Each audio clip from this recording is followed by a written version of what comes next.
Le Premier ministre au camp de jeunesse de Soufroulaye, situé à une vingtaine de kilomètres de Mopti. C'est là que seront accueillis désormais les ex-combattants des régions de Ségou et de Mopti.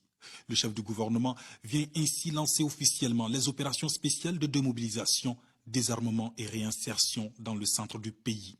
Les tentes érigées sur ce site ont une capacité d'accueil de 400 personnes. À ce jour, 8504 sont enregistrés selon le président de la CNDDR. On a fait une carte où on a répertorié avec les FAMA et les forces de sécurité là où se trouvent des milices d'autodéfense et en même temps l'armée essaye d'adopter son déploiement de manière à ce que ce rôle qu'elle joue pour la communauté puisse revenir à la force régalienne de l'État.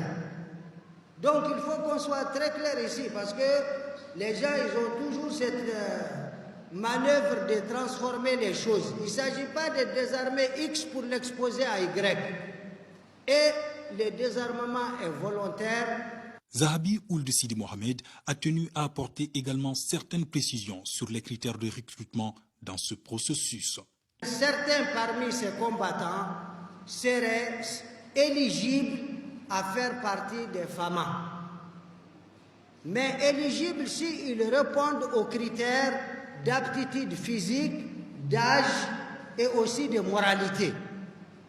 Deuxièmement, le quota qui a été affecté pour la région de Mopti, qui reste conforme à la loi de programmation militaire. Parce que la nouvelle loi de programmation militaire prévoit des recrutements par région pour que l'armée reflète l'ensemble des composantes de la nation malienne, y compris ces intégrations qu'on fait dans le nord. Pour la région de Mopti, il y aura 200 par cercle et ça doit être équilibré. Les bénéficiaires du programme sont les groupes d'autodéfense, toutes tendances confondues, les combattants réputés des groupes extrémistes. Les troisièmes, les combattants des mouvements signataires qui sont présents dans la région de Mopti et qui se sont inscrits dans le cadre du processus DDR. Maintenant, quel est le critère principal pour être bénéficiaire du programme? Le critère principal est la possession d'une arme de guerre fonctionnelle. Ce programme est soutenu par la MINUSMA. Elle supervise également le processus.